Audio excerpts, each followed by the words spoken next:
Hey everybody, this is Kevin with Horology Project, back at it with another video. Today we're going to be talking about this beautiful Seiko dive watch.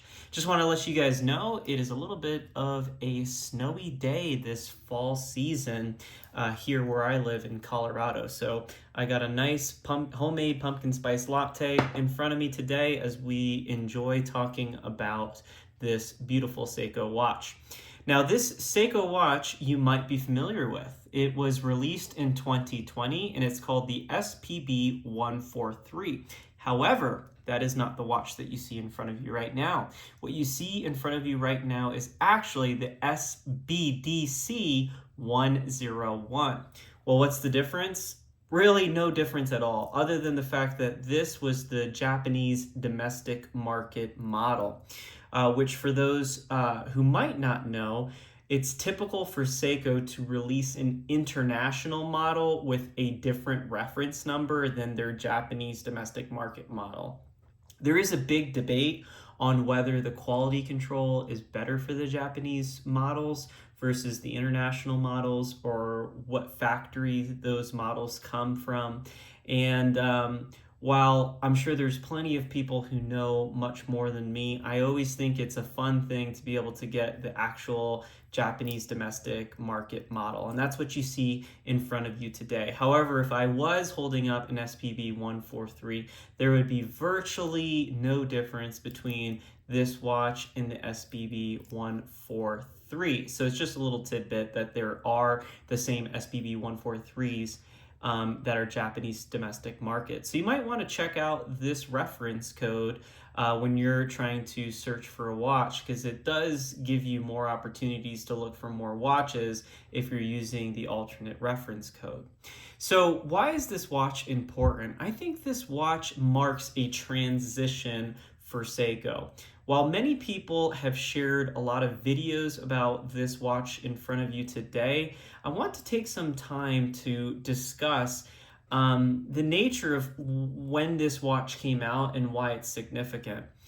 This watch was released, correct me if I'm wrong, in 2020, and it really marked a transition, in my opinion, for Seiko.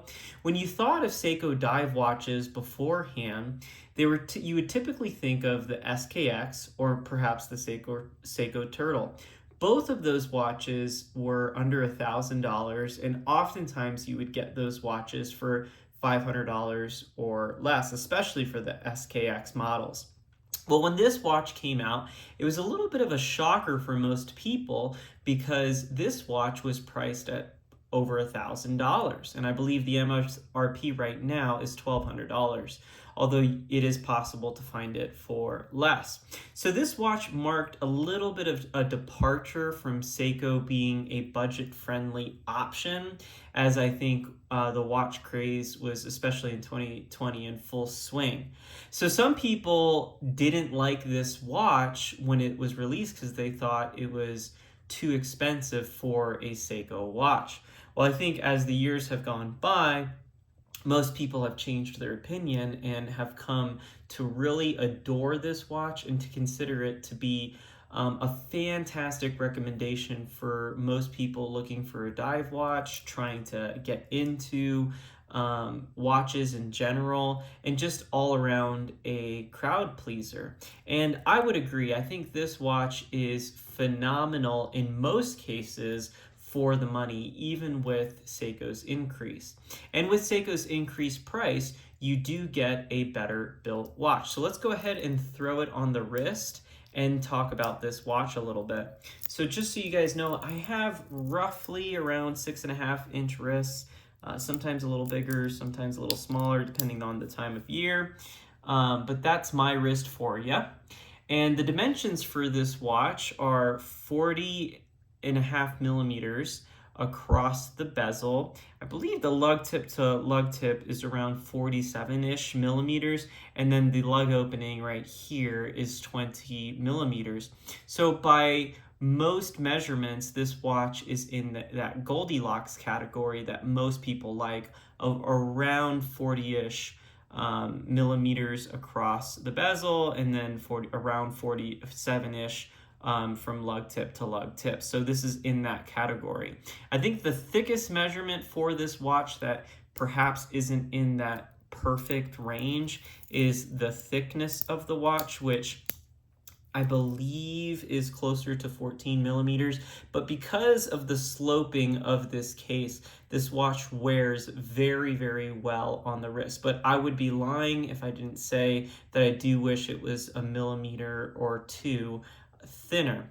But overall, the profile of this watch sits really well on the wrist, as you can see. So even being a little bit of a thicker timepiece, I think it fits very, very well on the wrist. For any of you that have been subscribed for my channel for a while, you may have remembered that I reviewed a very similar watch to this a few years ago, and that was the SPB143.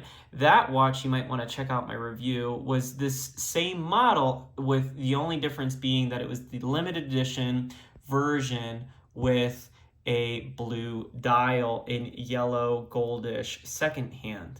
Well, this watch has more of this grayish sunburst dial, and I think it's an absolutely beautiful watch. So let's talk a little bit more about this watch. And for those, again, that might be watching my channel, you guys know that I usually try to show the watch a little bit further away. I've noticed that a lot of watch reviewers, when they're trying to demonstrate watches, they go far too close, and I think it actually doesn't help you see how the watch is going to wear on your wrist. So I always try to do it a little bit more spaced out for the benefit of you guys to see what it would look like if you were looking down, working on a desk, or just looking down at your arm and checking out the watch.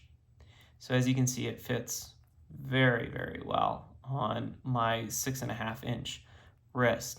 So yeah, let's talk a little bit more about the watch, and I'll bring it closer to the camera at this point.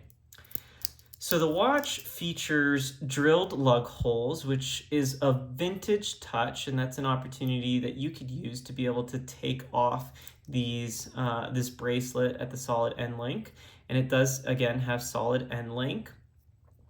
It has nice chamfered edges across the case of the watch, and the case slopes very nicely.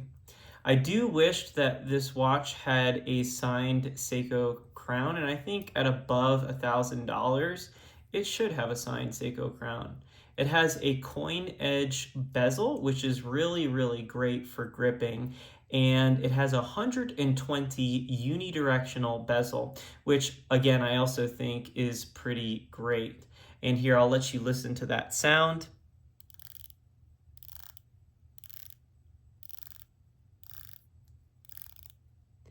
Overall, I think the sound signature for this watch is really nice, and it's a little mushy, but for its price range, I think it's really nice. And I'm lucky enough to have a version, or a model, I should say, that lines up well. Please know that if you are looking for one of these watches, a lot of them do not line up perfectly. So this case slopes, like I said, and it has a little bit of the case back coming off at the bottom, which is actually a good thing because this usually recesses in your wrist more. So what you're seeing right here is going to be most likely what you see off your wrist. So therefore, even though it's a little bit thicker than I would prefer, overall it wears pretty slim on the wrist, although not the slimmest watch out there. The biggest dings now, the things that I don't like about this watch, there are many things to like about it. The fact that it has such a beautiful, timeless, classic, vintage diver look is definitely something worth noting. But one of the things that I do not like about this watch is the clasp that comes with it. So as you'll notice here, I actually swapped out the clasp, and this was my biggest gripe with the when I reviewed this watch before. The original clasp that comes on this watch is incredibly cumbersome, and I do not like it at all. So the first thing I did when I ordered this watch was I ordered a aftermarket strap code buckle, and that helped out a lot, because as you can see, even though I think it's great that it has a diver's extension, in my opinion, this is one of the most clunky engineered diver's extensions that I have ever seen.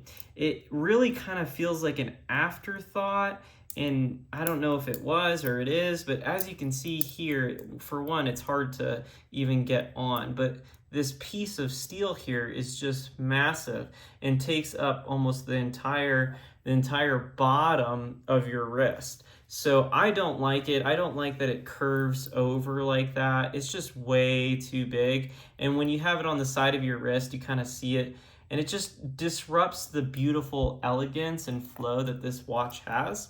So I swapped it out for this with a few adjustments here, for micro adjustments here from the strap code. And I think I paid under $10 for it. So it works out good. And honestly, it feels just as the same quality as the one that comes on it, other than the fact that it doesn't have that clunky diver's extension piece.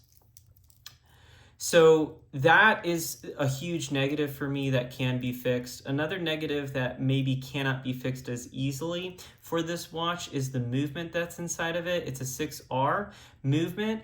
And overall, though, I've heard, I'm not a watchmaker, but I've heard those movements are pretty robust and reliable, but they don't come with the greatest amount of accuracy. I think there is a way to regulate that movement and get that movement a little bit more locked down. But the plus or minus range that Seiko quotes for on these movements is almost an entire minute between minus and positive. So just know that when you're buying this watch, it is a little bit of the luck of the draw on whether your watch is going to be running ridiculously fast or ridiculously slow. I think my watch has been running around plus 20 seconds a day, which isn't terrible for a Seiko watch, but sometimes you hope that over $1,000, you're going to get a little bit more of a dialed in movement, especially when you think a lot of the Swiss competitors that are able to keep their watches around that price range and have them a little bit more dialed in.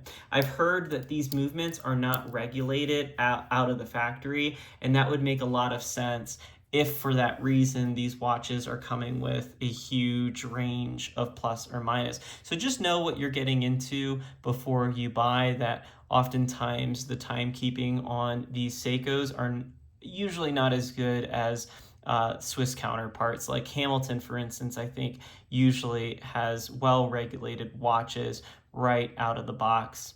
But overall, I think this is a great watch. If you're looking for a vintage diver, I think you can do a lot worse. And of course, know that this model is a generation 1, and the newer generations actually have a lume pip at this 3 o'clock, and that's to comply with the ISO certifications that require that. So if you want a little bit more of an oddball model, look for one without that lume pip at 3. But yeah, I think these are great watches overall, and I think any person who is entering into the watch world would be hard-pressed to find a better diver for this money. For me, I actually like this watch, and I know this is kind of crazy to say, I actually like this watch better than the Tudor Black Bay.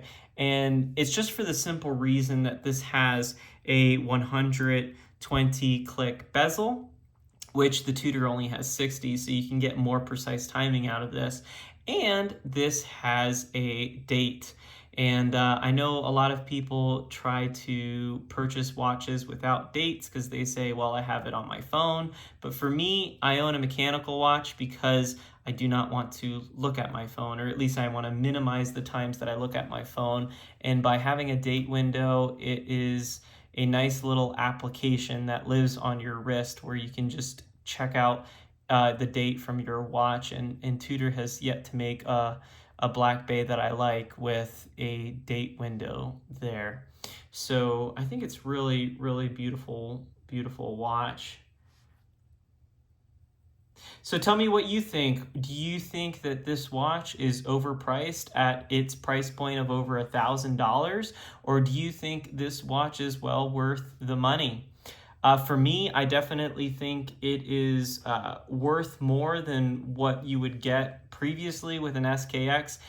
For me, I think that it would be wonderful if they included a slightly better movement or took time to regulate these 6R movements before shipping them out. But I want to hear what you think, so feel free to drop a comment below and ask any questions that you might have. I always do my best to try to answer them, and I'll see you in the next one.